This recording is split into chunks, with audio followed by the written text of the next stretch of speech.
கடந்த தேர்தல் தானே நாங்க ஆட்சி செய்த தொகுதிங்க, அது எங்களுடைய பாரம்பரிய தொகுதி, ஆட்சி செய்த தொகுதி. இந்த வாட்டி நாங்க ஜெயிக்கிறோம், அதனாலதான் அவருக்கு விட்டு கொடுத்திருக்கோம். பேசலாம். முதல் கட்ட கருத்தா கார்த்திகேயன், 230ங்கிற ஒரு எண்ணை வந்து கேஜ்ரிவால் மட்டும் இல்ல பலரும் சொல்லிட்டு இருக்காங்க. இது வந்து எப்படி புரிஞ்சுக்கணும்னு பாக்குறீங்க? என்ன இப்போ ஒரு மாற்றம் ஏதாவது நடந்துட்டு இருக்குன்னு பாக்குறீங்களா? 3 கட்டம் முடிஞ்சிருக்கு, 4வது கட்டம் வந்திருக்குது. கேஜ்ரிவால் வெளியில வந்துட்டதுனால, கேம்பெயின் பண்றதுனால, அல்லது ராகுல் காந்தி இப்போ வந்து அவரோட உடல் மொழி இன்னும் ஸ்ட்ராங்கா இருக்கு அப்படின்லாம் சொல்றதுங்கிறது விருப்பமா இருக்கா, கலை யதார்த்தமா? அதை எப்படி புரிஞ்சுக்கணும்? இந்த கலை யதார்த்தம் தான் நான் நினைக்கிறேன். ஒரு 2 மாதத்துக்கு முன்பு பொதுவாக ஊடகத்தினுடைய செய்திகள் எல்லாமே வந்து 400 சீட்டு சாத்தியமா இல்லையான்னு தெரியாது, ஆனால் நிச்சயமாக 300 சீட்டுக்கு மேல் எடுத்து இதை விட சென்ற முறையை விட பெரிய வெற்றியை வந்து பாஜக ஈட்டும்ன்றதான் மெயின் ஸ்ட்ரீம் மீடியா நரேட்டிவாக இருந்தது. பொதுவாக எல்லா மீடியா நரேட்டிவ் அப்படி தான் இருந்தது. இன்று வந்து நீங்க எல்லா செய்திங்கிறது நரேட்டிவா தான் நீங்க பார்க்கறீங்க. நான் சொல்றது மக்கள் மத்தியில போய் சேர்றதுனால சொல்றேன். இல்ல ஒரு ஊடகவியலாளரா நீங்க அதுக்கே எதுவும் சொல்லாதீங்க. நான் சொல்றது வந்து ஒரு மக்கள் மத்தியில போகக்கூடிய டிஸ்கோர்ஸ் அதுவா இருந்தது, நரேட்டிவ் வேண்டாம் விட்டுருங்க. அப்போ இன்னைக்கு அது எப்படி மாறி இருக்கு அப்படின்னா, மோடி அவர்கள் மெஜாரிட்டி எடுக்க மாட்டார், 220 230ன்றது பெரிய அளவிற்கு மக்கள்கிட்ட போய் சேர்ந்துருக்கு. அந்த டிஸ்கோர்ஸ்ன்றது பொலிட்டிக்கல் டிஸ்கோர்ஸ்ன்றது மாறிச்சு கம்ப்ளீட்டா. ஸோ அது வந்து நீங்க உண்மையிலேயே 220 230 இல்ல இந்தியா கூட்டணி வந்து 300 சீட்டுகள் எடுக்குமா அப்படின்றதெல்லாம் தாண்டி மக்கள் மத்தியில அந்த 220 சீட்டுகளுக்குள்ளோட பாஜக சுருங்கும், இல்ல இந்தியா கூட்டணி ஆட்சி அமைக்கிறதுக்கான வாய்ப்பு இருக்குதுன்றது அந்த விஷயத்தை கடத்தப்பட்டது. இதை நான் 2 விதமா கேட்கிறேன். இது வந்து இந்தியா கூட்டணி தலைவர்களுக்கு ஒரு நம்பிக்கை ஏற்படுத்துற அளவுக்கு மாறி இருக்குன்னு நினைக்கிறீங்களா, அல்லது மக்களே நினைக்கிற அளவுக்கு மாறி இருக்குன்னு நினைக்கிறேன். அதற்கு காரணம் நீங்களே வந்து கோடிட்டு காமிச்சிங்க. அந்த தலால் ஸ்ட்ரீட் எப்படி ப்ளீட் ஆச்சுன்னு நம்ம பார்த்தோம். 2 நாட்களுக்கு முன்பு 7.62 லட்சம் கோடி வந்து போனது. அப்போ மோடி அவர்கள் மீண்டும் பெரிய அளவிற்கு மெஜாரிட்டி எடுத்து பெரிய சீர்திருத்தங்களை எல்லாம் கொண்டு வருவார் 2/3 மெஜாரிட்டியோடு அப்படின்னு எதிர்பார்த்துட்டு இருந்த மார்க்கெட் இந்த 3 கட்டங்கள்ல 66% வந்து சென்ற முறையை விட, அதுவும் குறிப்பாக பாஜக ஆளும் மாநிலங்கள்ல அல்லது கூட்டணி ஆட்சி இருக்கக்கூடிய மாநிலங்கள்ல அந்த வாக்கு சதவீதம் மிகவாக குறைந்தது இருக்கு இல்லையா, ஒரு 6% அளவிற்கு. அதை வந்து மார்க்கெட் எப்படி பார்க்குதுன்னா, அவர்கள் வந்து இது நிச்சயமாக பாஜகவிற்கு எதிராக இருக்கிறதுன்றத ஒரு டிஸ்பியூட்டபிளா தான இருக்கு. இல்ல அது வாக்கு சதவீதம் என்பது வெற்றி தோல்வியை தீர்மானிக்கக்கூடியதா இருக்கா அப்படிங்கிறதுக்கு எந்த சயின்டிபிக் டேட்டாவும் இல்லையே. நிச்சயமா இல்லப்போ ஜெயிச்சிருக்காங்க, இது ஒரு அதிகமானப்போ தோத்துருக்காங்க. இல்ல இன்ஃபரன்ஸ் தான். நீங்க சொல்றது நான் ஒத்துக்கிறேன். ஒன்னும் பெரிய அளவுக்கு அபரீதமா 85% வாக்கு சதவீதம் நடந்தா மக்கள் கடும் கோபத்துல ஆளும் அரசை வெளியே அனுப்பணும்னு ஒரு கோபத்துல வாக்கு சதவீதம் பண்றாங்க அப்படின்றதா நம்மளோட புரிதல்.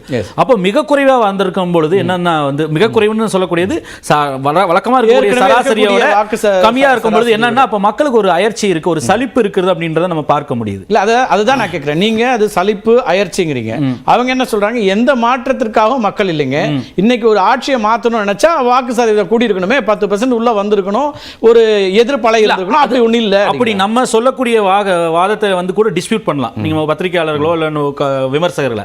ஆனால் மார்க்கெட்ல வந்து வெளிப்படையாக பிலிப் கேபிட்டல் வந்து ஓபனா வந்து சொல்றாங்க, மோடி அவர்கள் 350 400 எதிர்பார்த்தது, அதற்கான அன்லைக்லின்ற வார்த்தையை வெளிப்படையாக 400 அவங்களே சொல்றது இல்ல, வேற இல்ல அது ஆன் ரெக்கார்ட் இப்ப வெளியில வர்றாங்க. மோடி தலைமையிலான என்டிஏ கூட்டணி 300 சீட்டுகள் எடுத்தால் கூட மார்க்கெட் வந்து தப்பிக்காது அப்படின்ற வார்த்தைகளை இப்ப சொல்ல ஆரம்பிச்சிட்டாங்க. அப்போ நீங்க எல்லாருக்கும் முன்னதாக வந்து மார்க்கெட் தான் முதல்ல சென்ஸ் பண்ணும், அடுத்தது வரக்கூடியவர்கள் என்ன மாதிரி கொள்கை வகுப்பு போறாங்க. ஏன்னா வந்து ராகுல் காந்தி வந்து நிச்சயமாக 16 லட்சம் கோடி வைவரை வந்து நாங்கள் அதை எடுத்து மக்கள்கிட்ட கொடுக்க போறேன், ஏழை எளிய மக்களுக்கு சுகாதார கல்வியில முதலீடு செய்ய போறோம், 30 லட்சம் வேகன்சி ஃபில் போற. அப்போ இஸ் இட் பாசிபிள்ங்கற கேள்வி சேர்ந்தே வருது. அது நிச்சயமா முடியுமா? 15 நான் எதற்கு ஆகஸ்ட் 15 குள்ளங்கறாரு. எதற்கு சொல்றேன்னா, இந்த ரிஃபார்மை ப்ரோபோஸ் பண்ணக்கூடிய ஒரு கட்சி ஆட்சிக்கு வந்ததுன்னா அப்ப மார்க்கெட்டுக்கு சாதகமாக இருக்காதுன்னு நினைக்கக்கூடிய மார்க்கெட் இன்னைக்கு ப்ளீட் ஆகுது. 7.5 லட்சம் கோடி 7.25 லட்சம் கோடி பக்கம் வந்து லாஸ் ஆகுதுங்கும் போது அப்ப மார்க்கெட் சென்ஸ் பண்ணுது, விண்டு சேஞ்ச் ஆகுது, அடிக்கக்கூடிய திசைன்றது. அதற்கு முக்கிய காரணம் இன்னொன்னு வந்து மோடி அவர்களே தான் நான் சொல்லுவேன்.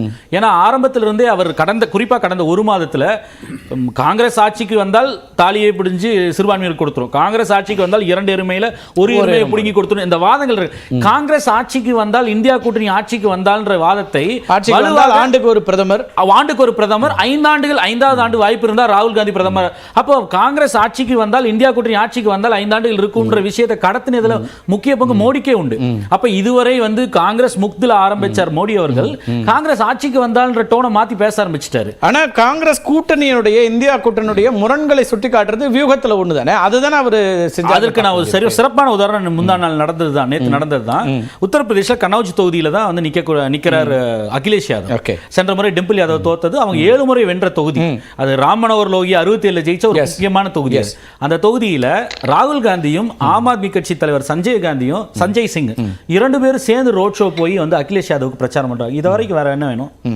ஆம் ஆத்மி கட்சியிலிருந்து ரிலீஸ் ஆகி அவர் வெளியே வந்தவர் தான் சஞ்சய் சிங்கும் ராகுல் காந்தியும் இணைந்து வந்து ரோட் ஷோ போய் வந்து அகிலேஷ் யாதவுக்கு பிரச்சாரம் செய்ய முடியும் உத்தரப்பிரதேசம். அப்ப என்ன மாதிரியான களம் அங்க இருக்குதுன்றது நமக்கு தெரியுது. அப்ப நீங்க நினைப்பது போல அந்த முரண்ற விஷயம் வந்து மேல முரண் சில விஷயங்கள் இருக்கு, அதெல்லாம் மாற்று கருத்து இல்லை. ஆனால் களத்தில் தேர்தல் பணியில இணைந்து செயல்படக்கூடிய இடத்துல வந்து நம்ம இந்தியா கூட்டணியை பார்க்க இன்னொரு கேள்வி இருக்கு. அதோட சேர்த்து நீங்க சொல்ற மாதிரி இந்த களம் மாறி இருக்கு. இந்தியா கூட்டணின்னு ஒன்று கூட்டணி உருவாகுமா அப்படின்னு கேள்வி வச்சாங்க, உருவாச்சு, முரண்களோட தொடர்றாங்க. இன்னைக்கு ஆம் ஆத்மியும் சமாஜ்வாடிக்காக வந்து பரப்புரை செய்யக்கூடிய இடம்லாம் இருக்குனாலும் உத்தரப்பிரதேசத்துல வாக்கு சதவீத வேறுபாடு இருக்குல்ல, இந்த வெற்றியில அந்த மார்ஜின் ரொம்ப ஹையா இருந்துச்சு கடந்த முறை, கிட்டத்தட்ட 20%, 18%. அதையெல்லாம் ஒரு தேர்தலில் மாறிடக்கூடிய அளவுக்கு களம் மாறி இருக்கான்னு ஒன்று இருக்கு. ஏன்னா தொடர்ச்சியா இவர் தோல்வியை தான் சந்திச்சு வந்திருக்காரு. 2012 இருந்து சமாஜ்வாடி தலைவர் தொடர்ச்சியான தோல்விகள் இருந்திருக்காரு. எப்படி வெற்றி உடனே வந்துரும்? மாற்று கருத்தே இல்லை. நீங்க சில இடங்கள் அதாவது 10% ஆரம்பிச்சு சில இடங்கள்ல ஒரு தொகுதியில 30% வரைக்கும் போச்சு மார்ஜின். ஆனால் சில தொகுதியில் நான் சொல்லக்கூடிய கனௌஜில 12,000 சொச்சம் வாக்கு தான். அது வந்து ரொம்ப குறைவு. அப்போ நீங்க நம்ம என்ன பார்க்க வேண்டியிருக்குன்னா, காங்கிரஸ் தலைமையில் கூட வேண்டாம், இந்தியா கூட்டணி 40க்கு 40 ஸ்பிளிட் ஆகும்னு யாரும் சொல்லல. பிஜேபி பேசிட்டு இருந்தது என்ன 80-75 மேல எடுப்போம்னு சொல்லிட்டு இருந்தது.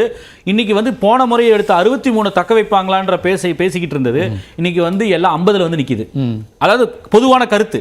அப்ப அந்த இடத்துல வந்து இவர்கள் சிங்க்ரனைஸ்டா பிரிஜ்பூஷன் சிங் பிரச்சனையாகட்டும், அவர் மகனுக்கு சீட்டு கொடுத்ததாகட்டும், அவர் சொல்கிறார் கேண்டிடேட் நான் தான், எங்க அப்பா தான் வந்து எம்பியா அப்படின்ற வார்த்தைகள் அவர் பேசுகிறார். அதுக்கு இணையான வார்த்தைகளை பேசுறார்.